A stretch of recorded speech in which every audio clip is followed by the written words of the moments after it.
हमारे अन्नदाता अन्नदाता। नमस्कार, मैं हूं आपके साथ शिप्रा झा। आप सभी दर्शकों का अन्नदाता के कार्यक्रम में स्वागत करती हूं। किसान का जीवन बहुत ही मुश्किल होता है। वो अपने खेतों में लंबे समय तक काम करता है, उसका ध्यान सदैव फसल में ही लगा रहता है। वे अपनी कड़ी मेहनत की ताकत पर अपना जीवन व्यतीत करते हैं और ऐसे ही किसानों की प्रगति के लिए हम खेती बाड़ी से जुड़ी हुई बहुत सी नई लाभकारी जानकारियां हर रोज सुबह लेकर आते हैं। तो चलिए कार्यक्रम शुरू करने से पहले देखते हैं क्या है आज के अन्नदाता में। मूंगफली की फसल से अधिक उपज लेने के लिए उचित सलाह।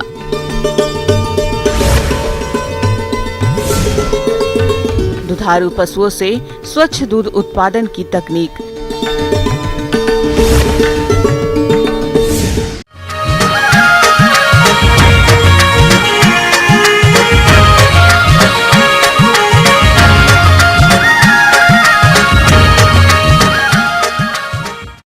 तिलहनी फसलों में मूंगफली का प्रमुख स्थान है और हमारे जिन किसान भाइयों ने इसकी खेती की है उससे अधिक उत्पादन लेने के लिए फसल की उचित बढ़वार का होना जरूरी होता है। तो इसी बात को ध्यान में रखते हुए आप मूंगफली की फसल में इस समय किए जाने वाले कार्यों को किस तरह से करें, इसकी समस्त जानकारी दे रही है राजमाता विजय राजे सिंधिया। कृषि विश्वविद्यालय ग्वालियर के वरिष्ठ वैज्ञानिक डॉक्टर ब्रजराज सिंह कसाना।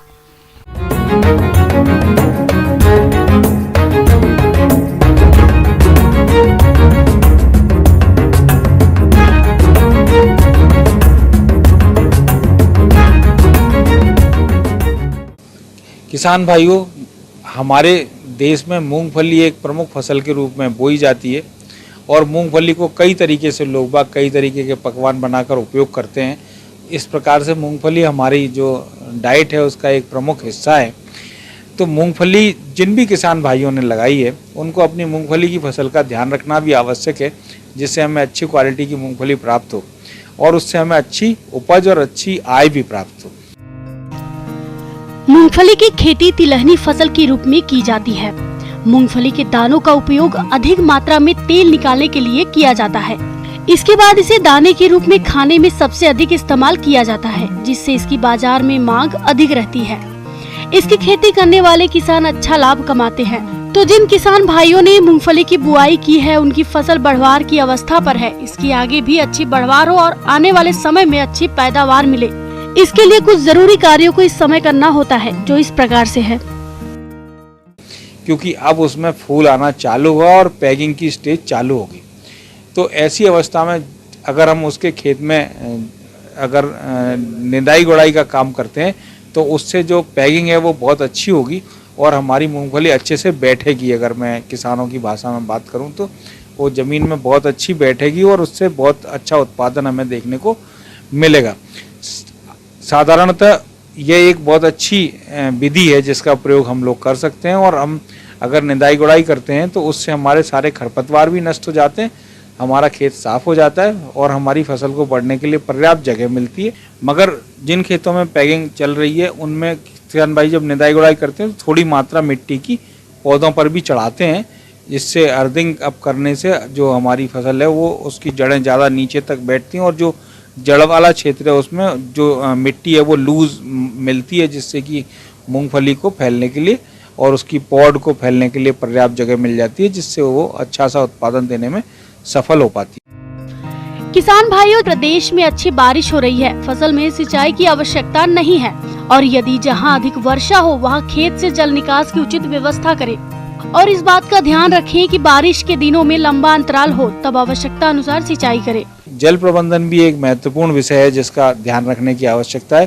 साधारणतः मूंगफली चूँकि लाइट सॉइल्स में और सैंडी सॉइल्स में लगाई जाती है तो वहाँ पर पानी की कमी नहीं हो, इसका भी ध्यान रखने की आवश्यकता है। खासकर आजकल की परिस्थितियों में जब हम देख रहे हैं कि जलवायु परिवर्तन के कारण वर्षा का जो वितरण है वो बहुत असमान है और उसके कारण से कई बार दो वर्षा के बीच में लंबा गैप देखने के लिए मिलता है, 15 से लेकर 30 दिन तक। उस अवस्था में हमें जीवन रक्षक सिंचाई के लिए ज़रूर तैयार रहना चाहिए और अगर हमारी फसल में हमें लग रहा है कि पानी की कमी देखने मिल रही है और 15-20 दिन पानी नहीं गिरने की संभावना है, जो कि हम आसानी से आजकल इंटरनेट से या मोबाइल फ़ोन के माध्यम से पता कर सकते हैं कि पूर्वानुमान क्या है। तो पूर्वानुमान के आधार पर अगर हमें लगता है कि 2-4-6 दिन में भी और पानी गिरने की संभावना नहीं है, तो जीवन रक्षक सिंचाई का प्रयोग करके हम अपनी फसल को जो पानी की कमी है उससे बचा सकते हैं और उसके उत्पादन में काफ़ी अच्छा फ़ायदा कर सकते हैं, जिससे हमें हमारी जो आय है उसमें वृद्धि देखने को मिलेगी। इन्हीं सब बातों का ध्यान रखने के साथ साथ एक और महत्वपूर्ण विषय है, वो है कीड़े और बीमारी का नियंत्रण। अगर मूंगफली की बात करते हैं तो मूंगफली में सबसे प्रमुख जो कीड़ा है वो वाइट ग्रब है, जिसको वाइट ग्रब सफ़ेद रंग की एक मोटी इल्ली, सफ़ेद लट बोलते हैं, मोटी इल्ली जड़ के पास देखने को मिलती है और वो पूरी फसल को ख़राब करती है।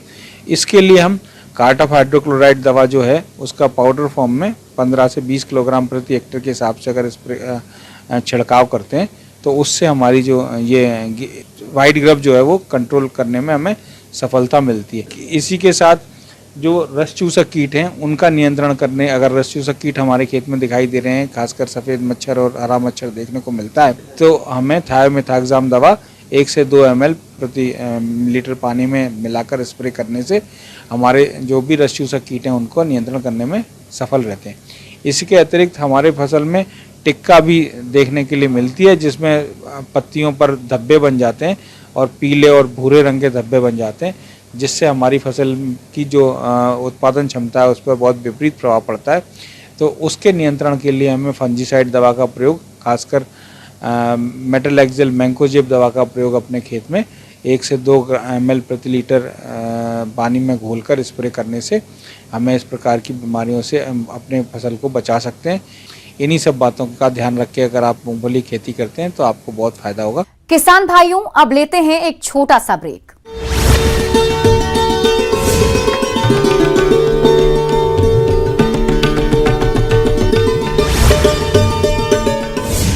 पीएम मोदी ने भारत मंडपम का किया दौरा, हाथ हिलाकर लोगों का किया अभिवादन, इंटरनेशनल मीडिया सेंटर का जायजा लिया। ब्राजील में होगी अगली G20 समिट 2024 में ब्राजील करेगा अध्यक्षता, भारत ने ब्राजील को मेजबानी सौंपी।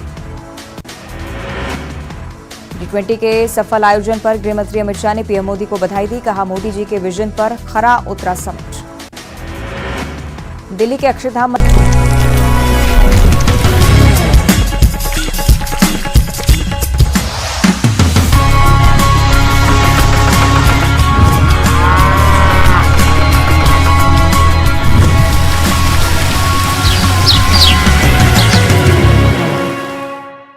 ब्रेक के बाद आप सभी दर्शकों का अन्नदाता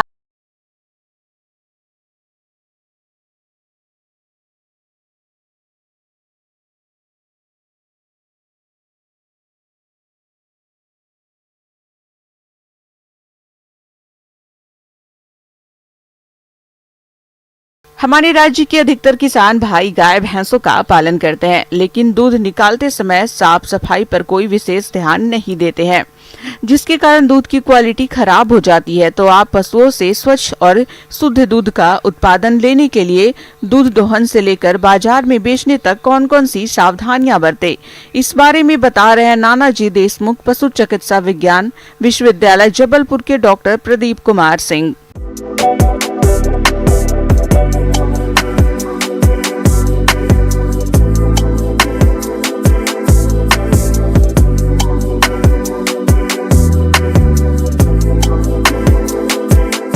हमारा जो मुख्य विषय आज है ये है कि स्वच्छ दुग्ध उत्पादन कैसे किया जाए।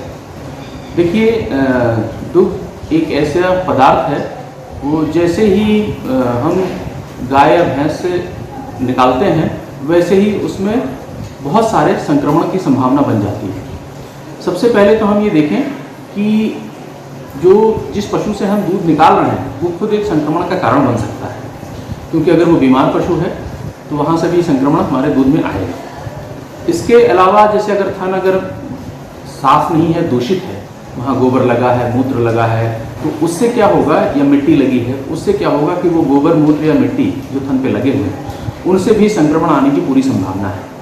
फिर जो दूधिया है, जो दूध निकाल रहा है, अगर उसका हाथ साफ नहीं है, उसने हाथ साफ नहीं किया है दूध निकालने से पहले, अच्छे से नाखून वगैरह काटे नहीं हैं, तो भी संक्रमण की पूरी संभावना बनती है।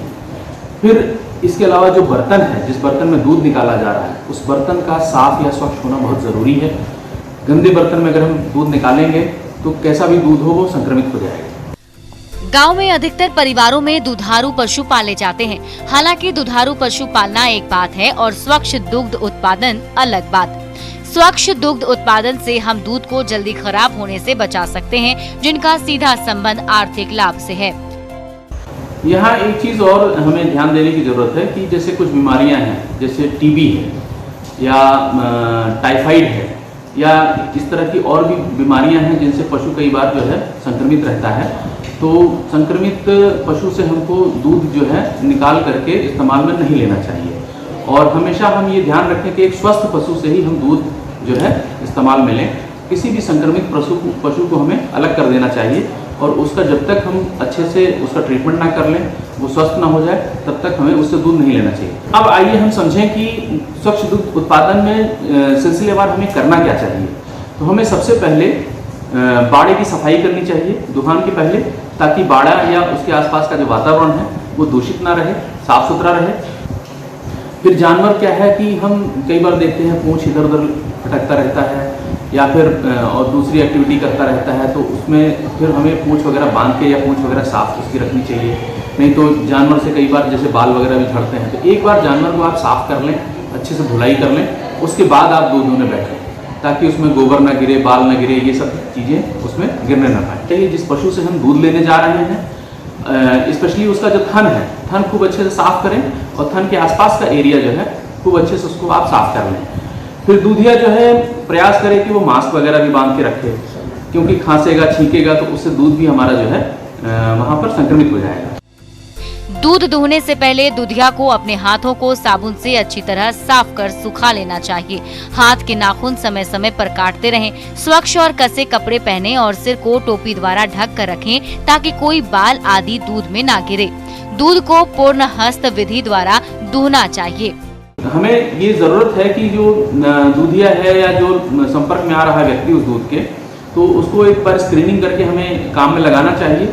ऐसा नहीं है कि वो खुद एक बीमारी कैरी कर रहा है और उस बीमारी को वो जानवरों को भी देगा और उस बीमारी को वो दूध में भी ले आएगा, क्योंकि खांसेगा, छींके या दूसरी एक्टिविटी करेगा या हाथ साफ नहीं रखेगा। तो इससे क्या है, जैसे बहुत सारे बीमारी हैं, टीबी है, साल्मोनेला है, इस तरह की बहुत सारी बीमारियां हैं जो दूध में आएंगी, दूध को संक्रमित करेंगी और इससे जो है सुरक्षित दूध का उत्पादन जो है वो नहीं हो पाएगा। इसके अलावा जो बर्तन है, बर्तन को खूब अच्छे से साबुन से या दूसरे चीज़ों से उसको साफ करना चाहिए, साफ करके और सूखा करना चाहिए। गीले बर्तन में दूध नहीं निकालना चाहिए, क्योंकि जो पानी उसमें रह जाता है वो अपने आप में संक्रमण का कारण बनेगा। दूध दुहने का बर्तन स्टेनलेस स्टील का होना चाहिए। इसके अलावा एल्युमिनियम और गैल्वेनाइज्ड शीट के बर्तन का उपयोग कर सकते हैं। पीतल और तांबे का बर्तन बिल्कुल इस्तेमाल ना करें। खुली बाल्टी के स्थान पर गुंबदकार छत वाली बाल्टी में दूध दुहना चाहिए। इसके अलावा जैसे ही हमको लगता है कि हमने स्वच्छ दूध जो है जानवर से ले लिया है, तो अब उसको हमें अच्छे से रखने की ज़रूरत पड़ती है। तो इसके लिए हमें सबसे ज़रूरी है कि उसको तुरंत हमें टेम्परेचर, लोअर टेम्परेचर पे उसको रखा जाए, चिलिंग टेम्परेचर जिसको हम बोलते हैं। तो 8 डिग्री के नीचे तुरंत हमको उसको चिल करना पड़ता है। चिलिंग टेम्परेचर जो 4 डिग्री या उसके आसपास जो रहता है, 4+- जो टेम्परेचर है, उसको सबसे उपयुक्त माना गया है दूध को रखने के लिए। इसीलिए हम देखेंगे कि जहाँ पर दूध का उत्पादन अच्छा है वहाँ लोग BMC बल्क मिल्क कूलर जो है उसकी व्यवस्था रखते हैं। फिर अगर दूध हम स्वस्थ पशु से भी लें तो कच्चा दूध इस्तेमाल में नहीं करना चाहिए और दूध को हमें कैसे पास्चराइज करने के बाद ही इस्तेमाल करना चाहिए। तो इन सभी छोटी छोटी बातों को अगर हम ध्यान में रखेंगे तो स्वच्छ व सुरक्षित दूध का उत्पादन कर सकते हैं। आगे और भी है खेती बाड़ी से जुड़ी हुई बहुत सी रोचक जानकारियां। यहाँ रुकेंगे एक और छोटे से ब्रेक के लिए।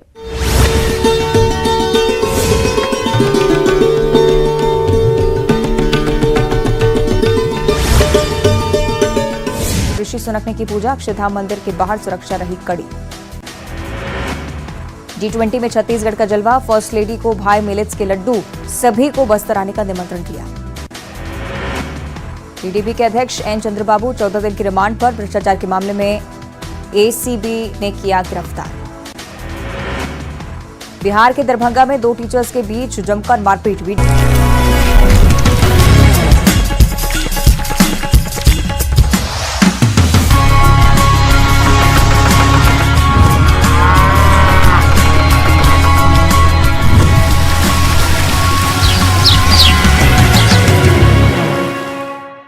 ब्रेक के बाद एक बार फिर से आप सभी दर्शकों का अन्नदाता के खास कार्यक्रम में स्वागत है।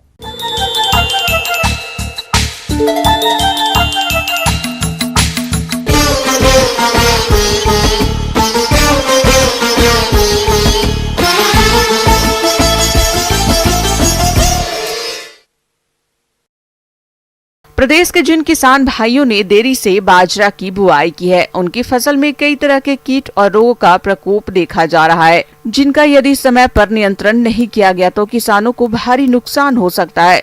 तो बाजरे की फसल में कौन कौन से कीट और रोग लगते हैं और इनकी रोकथाम कैसे करें, इस बारे में जानकारी दे रहे विषय विशेषज्ञ डॉक्टर इरफान खान।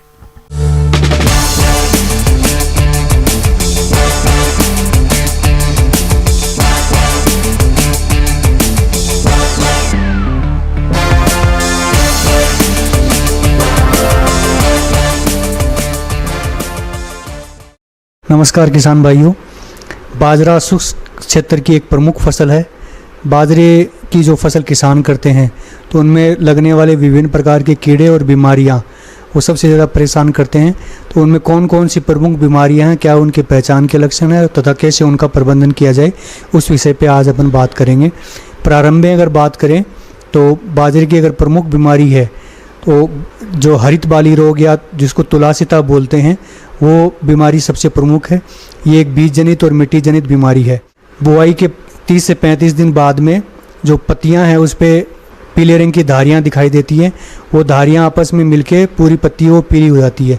पत्ती की विपरीत अगर आप मोड़ के देखते हैं तो उसके ऊपर दूसरे रंग के जो स्पोर हैं वो आसानी से देखे जा सकते हैं। जैसा कि एक बीज जनित बीमारी है तो इसके प्रबंधन के लिए बीजोपचार अति आवश्यक है। किसान भाई बुआई से पूर्व बाजरे को मेटालेक्जिल 35% से 6 ग्राम प्रति किलोग्राम के हिसाब से बीजोपचारित करेंगे तो इस बीमारी का काफ़ी हद तक का वो प्रबंधन कर सकते हैं। साथ ही बुआई के 30 या 35 दिन पश्चात मेटालेक्जिल प्लस मैनकोजेब 2 ग्राम प्रति लीटर के हिसाब से छिड़काव है वो भी काफ़ी उपयोगी है, वो पाया गया है। अन्य अगर बीमारियों की बात करें तो उनमें अर्गट बीमारी है, वो भी एक प्रमुख बीमारी है। अर्गट बीमारी है, जैसे ही सिट्टा बनता है तो उस समय इस बीमारी के लक्षण दिखाई देते हैं। प्रारंभ में सिट्टे के ऊपर शहद की जो बूंदें होते हैं उस तरह के सामान्य बूंदें दिखाई देती है। बाद में वो बूंदें अपना रंग परिवर्तित करके भूरे से काले रंग की हो जाती है तथा कठोर हो जाती है। किसान है जैसे ही बाजरा निकालते हैं तो वो जो प्रभावित सिट्टे हैं साथ में मिल जाते हैं और अगले साल का जो बीज है वो दूषित हो जाता है या कंटामिनेटेड हो जाता है। तो इस रोग के प्रबंधन के लिए किसान भाई 20% नमक का घोल बना के बाजरे के बीज हैं उनको डुबो के रखें तो जो प्रभावित जो बीज है उस पर स्क्लेरोसिया है वो उसके ऊपर तैरने लग जाएगा और जो बीज है वो शोधित हो जाएगा। तो इस तरीके से किसान भाई है वो अर्गट को प्रबंधन है वो आसानी से कर सकते हैं। इसके अलावा बाजरा की अर्गट रोग रोधी किस्मों का चयन करके बुआई करनी चाहिए। ऐसा करने पर आपकी फसल में अर्गट रोग की समस्या नहीं आएगी। और किसान भाइयों, यदि आपको खड़ी फसल में इस रोग के लक्षण देखने में आ रहे हैं तो आप ऐसे रोग से ग्रसित सिट्टों को तोड़कर नष्ट कर दें और फसल में मैंकोजेब 2 ग्राम प्रति लीटर पानी की दर से घोल बनाकर छिड़काव कर दें, जिससे आप इस रोग का नियंत्रण कर सकें। अगर अन्य बीमारियों की बात करें तो स्मट भी एक प्रमुख बीमारी है। स्मट जो बीमारी है उसमें जैसे दाने बनते हैं तो सामान्य जो दाने होते हैं वो दूसरे रंग के होते हैं, पर स्मटेड जो दाने होंगे वो प्रारंभ में हरे होते हैं, बाद में वो रंग परिवर्तित करके भूरे से काले हो जाते हैं और उन दानों के अंदर काले रंग का पाउडर होता है। जैसे उन दानों को फोड़ते हैं तो काले रंग का पाउडर उड़ता है। तो ऐसे क्षेत्र जहाँ पे स्मट की समस्या ज़्यादा है वहाँ पुष्पन के समय या फूल आते या सिटा बनते समय प्रोपेकोनाजोल 1 ml पर लीटर के हिसाब से स्प्रे करना है, वो काफ़ी उपयोगी साबित हुआ है। अगर कीड़ों की बात करें तो प्रमुख कीड़ा है वो सफ़ेद लट है। सफ़ेद लट एक भूमिजनित कीट है। किसान भाइयों, बाजरा की फसल में सफेद लट कीट काफी देखने में आ रहा है। ये कीट पौधे की जड़ों को काट देता है, जिसके चलते पौधे मुरझाकर सूख जाते हैं और खेतों में कई जगह खाली घेरे बन जाते हैं, जिस कारण किसान भाइयों को भारी नुकसान उठाना पड़ता है। तो इस तरह के नुकसान से बचने के लिए आप इस कीट का समय रहते नियंत्रण करें। इसके प्रबंधन के लिए किसान भाई सर्वप्रथम बाजरे का जो बीज है उसको बीजोपचारित करना चाहिए। बीजोपचार के लिए इमिडाक्लोप्रिड 600 FS 6 से 6.5 ml प्रति किलोग्राम के हिसाब से बीज उपचारित करके लगाएं। और खड़ी फसल की अगर बात करें तो खड़ी फसल में मानसून के 20 से 21 दिन बाद में 300 ml इमिडाक्लोप्रिड 17.8 SL प्रति हेक्टेयर के हिसाब से अनुशंसा है। तो खड़ी फसल में सफ़ेद लटको इस तरीके से है वो नियंत्रित किया जा सकता है। अन्य अगर कीटों की बात करें तो ग्रास होपर या फड़का, ये भी एक प्रमुख कीट है। ये जो कीट है मेड़ों पे ही अंडे देते हैं और मेड़ों से इनका जो चलन है वो प्रारंभ होता है। तो मेड़ों के ऊपर अगर किसान भाई है वो स्प्रे कर देते हैं तो उनके अंडे और उनकी जो छोटी होपर अवस्था है वो ख़त्म हो जाती है। खड़ी फसल में किसान भाई क्लोरपाइरिफॉस 50% 1 से 1.5 ml पर लीटर के हिसाब से स्प्रे करके इस जो प्लांट होपर या फड़का है इसको आसानी से वो नियंत्रित कर सकते हैं। धन्यवाद।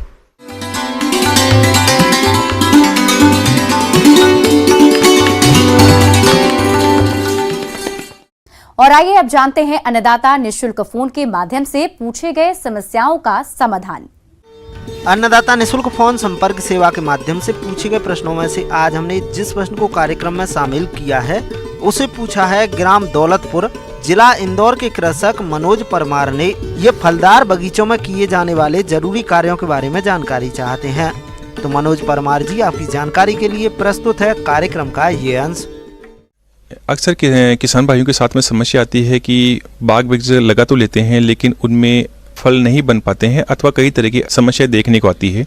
तो पुष्प ना बनने का किसान भाइयों सबसे मुख्य कारण होता है कि हमने सही प्रजाति अथवा सही किस्म का हमने चयन नहीं किया हो, अथवा जो हमने जो पौधा लगाया था उस पौधे का जो मूलवंत वाला भाग फूट गया हो, उसमें जो अपना जो साइन वाला जो भाग था वो खत्म हो गया हो किसी कारणवश से। तो हमें इसके लिए ज़रूरी होता है कि हमें सही किस्म का चुनाव करना होता है।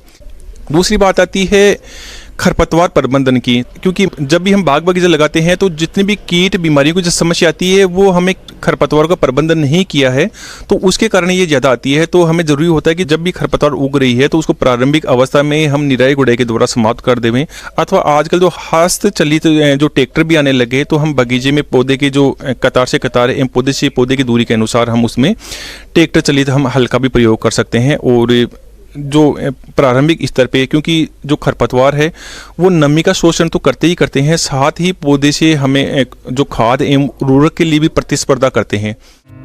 नए लगाए गए पौधों में पानी की अधिकता और कमी दोनों ही नुकसान करते हैं, अतः जरूरत के हिसाब से पानी देना चाहिए। पानी की जरूरत भूमि के प्रकार और मौसम के ऊपर निर्भर रहता है। पहली सिंचाई यदि वर्षा न हो तो पौधे लगाने के तुरंत बाद की जानी चाहिए। इसके बाद जरूरत के हिसाब से सिंचाई करते रहें और बारिश की अधिकता होने पर खेतों में जल भराव की स्थिति में जल निकास की उचित व्यवस्था रखें। पानी की काफ़ी ज़्यादा आजकल कमी होती जा रही है, तो इसके लिए ज़रूरी होता है कि ड्रिप सिंचाई प्रणाली, जिसको हम बूंद बूंद सिंचाई प्रणाली भी कहते हैं, बूंद बूंद सिंचाई प्रणाली हमें अपनानी है। साथ ही जब पुष्प प्रारंभ हो जाते हैं किसी भी फलदार पौधे में तो पुष्प बनते समय हमें पानी नहीं लगाना चाहिए अथवा सिंचाई हमें नहीं करनी चाहिए। दूसरी बात करते हैं हम उसमें खाद एवं उर्वरक प्रबंधन की। तो खाद एवं उर्वरक प्रबंधन हम उसके ऊपर निर्भर करता है कि हमें कभी भी जो भी हम बाग बगीचा लगा रहे हैं लगाने से पूर्व और उसके लगाने के लगभग 2 साल बाद भी हमें उसके मिट्टी एवं पानी की हमेशा हमें जाँच करवानी होती है। तो जब भी हम जो भी अपना नज़दीकी कृषि विज्ञान केंद्र है अथवा कृषि विभाग, वहाँ पर जो सोइल टेस्टिंग के लिए लैब बनी हुई होती है, आजकल सरकार ने हर जगह हर जिले में जो टेस्टिंग के लिए लैब भी बना दी है, तो आप वहाँ पर मिट्टी की जांच करवा सकते हैं। मिट्टी की जांच के अनुसार ही हमें खाद एवं उर्वरकों का प्रयोग करना चाहिए। तो जब भी हम खाद उर्वरकों का प्रयोग करते हैं तो हमें प्रतिवर्ष लगभग एक मोटे तौर पे हम कहें तो 20 से 30 किलोग्राम अच्छी सड़वी गोबरी खाद हमें डालनी चाहिए। साथ ही यदि पौधा छोटा है तो हमें लगभग 100 ग्राम यूरिया, लगभग 50 ग्राम फास्फोरस और 50 ग्राम पोटास हमें डालनी चाहिए। जब पौधे की आयु के अनुसार हम ये मात्रा है वो बढ़ाते रहते हैं, यानी 5 साल का पौधा है तो लगभग हम 100 किलोग्राम गोबरी खाद, लगभग आधा किलोग्राम यूरिया, लगभग 400 ग्राम के आसपास फास्फोरस एवं पोटास, इनके साथ ही जरूरी होता है कि हमें सूक्ष्म पोषक तत्वों का प्रबंधन भी उतना ही आवश्यक है जितना मुख्य पोषक तत्वों का। सूक्ष्म पोषक तत्वों की बात करते हैं तो खासकर जिंक और बोरोन, क्योंकि नींबू के फल है अथवा अपना अमरूद वगैरह है, दूसरे तरह के फलदार पौधे भी है, उनमें हमें जिंक और बोरोन का लगभग 0.2% का हमें स्प्रे भी करना चाहिए। जो हम खाद एवं उर्वरक डाल रहे हैं ये जब पुष्प आने से पूर्व अथवा फल बनने के बाद में हम 2 बार या इसको 3 बार भी हम स्प्लिट कर सकते हैं। सफेद चूड़ी रोग या पाउडरी मिल्ड्यू रोग यदि मौसम बदलने वाला हो या बरसात हो रही हो तो यह रोग प्रायः देखने को मिलता है। इस रोग के प्रभाव से रोगग्रस्त भाग सफेद दिखाई देता है। इस रोग के लक्षण दिखाई देते ही पौधों पर 5% गंधक के घोल का छिड़काव करें। इसके अतिरिक्त 500 लीटर पानी में 250 ग्राम केराथेन घोलकर छिड़काव करने से भी रोग पर नियंत्रण पाया जा सकता है। बात करते हैं फल बागों में कीटों की, तो हापर कीट का प्रकोप इस समय होता है। यह कीट मुलायम पत्तियों का रस चूसकर हानि पहुंचाते हैं। इस कीट की रोकथाम के लिए डाइमेथेट 30 EC दवा की 1.5 मिलीलीटर मात्रा प्रति लीटर पानी के हिसाब से घोलकर छिड़काव करें।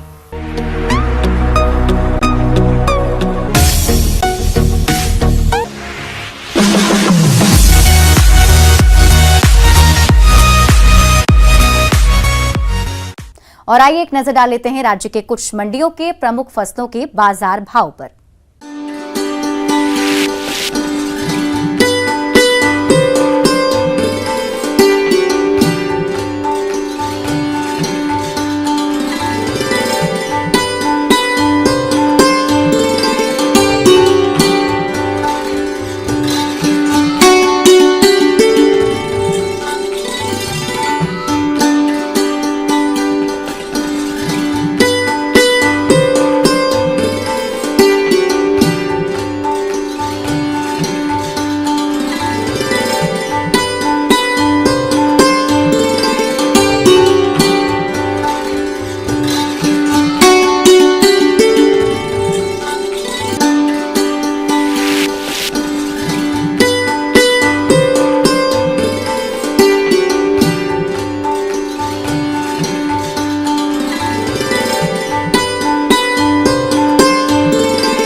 किसान भाइयों, कृषि संबंधित समस्या और सुझाव के लिए आप हमें इस पते पर संपर्क कर सकते हैं।